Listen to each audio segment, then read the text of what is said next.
Jalan menuju kesepakatan damai antara Amerika Serikat dan Iran lagi-lagi terancam.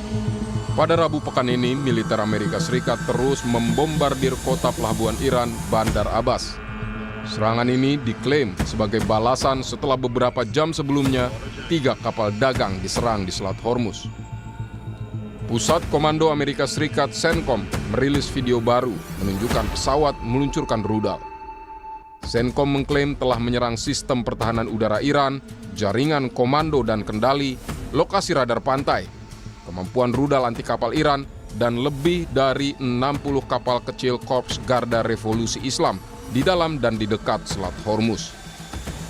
Presiden Amerika Serikat Donald Trump mengklaim bahwa nota kesepahaman yang ditandatangani untuk negosiasi mengakhiri konflik secara permanen dengan Iran telah berakhir. Saat mengakhiri kesepakatan tersebut, Trump menyebut Iran penuh kekerasan dan tak akan lagi berurusan dengan Iran serta akan menyampaikan pernyataan itu kepada negosiator Amerika. Me, I think it's over. I don't want to deal with them anymore. They're scum. You know what scum is? They're scum. They're sick people. They're led by sick people.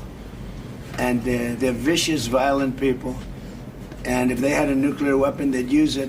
As far as I'm concerned, it's over. I'll speak to our negotiators. They want to negotiate. They're good people. Steve Witkoff, Jared Kushner. But they have to come back to me. As far as I'm concerned, it's just a waste of time dealing with them. They're liars. We make a deal. And if I make a deal with him, we have a deal. And he goes out, he talks. We make a deal. Everyone's agreed. No nuclear weapon. We make a deal. They go outside, talk to the press. They say, we never even talked about it. There's something wrong with them. They're cuckoo.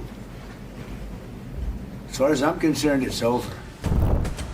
Pasca serangan terhadap Iran Rabu pagi, televisi pemerintah Iran memberikan pernyataan tegas. Mereka menyebut markas besar pusat Hatam Al-Anbiya, Komandan Militer Gabungan Iran memperingatkan negara-negara kawasan yang memberikan dukungan kepada Amerika Serikat akan menjadi target yang sah.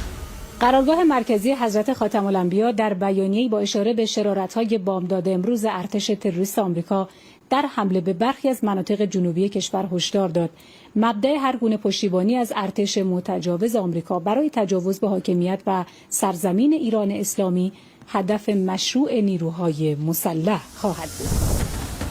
Korps Garda Revolusi Iran pun merilis rekamannya yang diklaim menunjukkan rudal meluncur ke target Amerika Serikat di sekitar kawasan.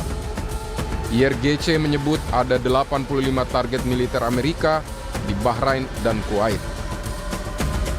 Serangan Amerika Serikat terhadap Iran terjadi saat pejabat tinggi Iran berada di Irak dalam prosesi pemakaman pemimpin tertinggi Iran, Ayatullah Ali Khamenei. Presiden Masoud Pezeshkian dan Menteri Luar Negeri Abbas Araghchi serta pejabat Irak akan mengikuti upacara penghargaan yang dilakukan secara militer. Prosesi pemakaman utama dimulai Rabu pagi di Najaf sebelum jenazah dibawa ke Karbala.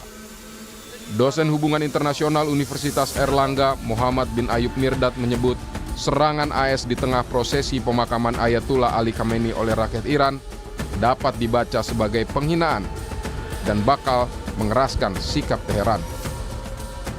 Tapi dari sisi persepsi publik di Iran, ya ini berisiko dibaca sebagai penghinaan tambahan. Penghinaan tambahan. Ya, dan momen tersuci mereka ya. Oke. Karena ada Khamenei seorang supreme leader, pemimpin tertinggi dan imam di sana. Yang ini akan justru bisa mengeraskan sikap Teheran. Ya, nanti kita akan lihat respon Iran terhadap serangan Amerika Serikat seperti apa. Tapi tentu akan ada serangan menurut saya. Baik.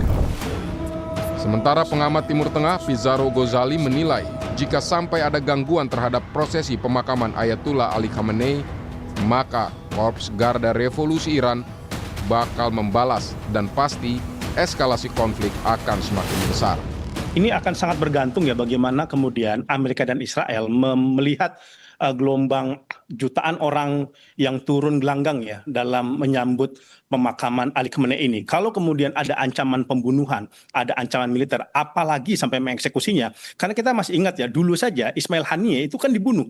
Pemimpin Hamas itu di Teheran pasca menghadiri prosesi pelantikan Masoud Pezeshkian sebagai presiden Iran saat itu, akhirnya dieksekusi. Nah, kalau kemudian akhirnya ini ada eksekusi, ada upaya untuk melakukan kekacauan, saya kira IRGC udah bisa memantau. Apalagi IRGC kan udah mengatakan ya bahwa kami akan membalas setiap apapun upaya untuk mengacaukan prosesi pemakaman. Saya kira kalau ini terjadi, maka akan terjadi eskalasi yang sangat besar.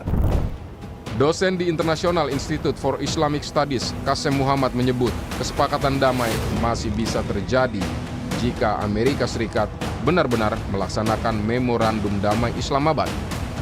Karena respons Iran terhadap Amerika Serikat bergantung kepada pelaksanaan memorandum termasuk soal Selat Hormuz.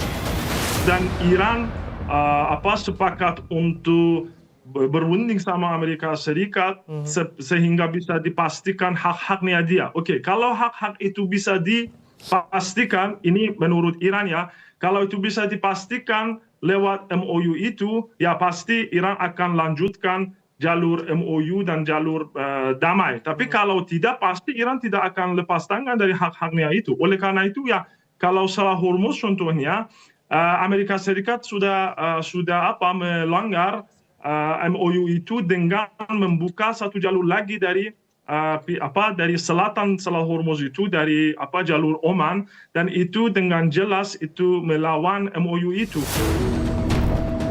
Setelah pemakaman Ayatullah Ali Khamenei, Iran dan Amerika Serikat dijadwalkan membahas kelanjutan negosiasi damai pada 11 Juli. Namun, ancaman dan serangan di Bandar Abbas menyebabkan retakan dalam upaya perdamaian.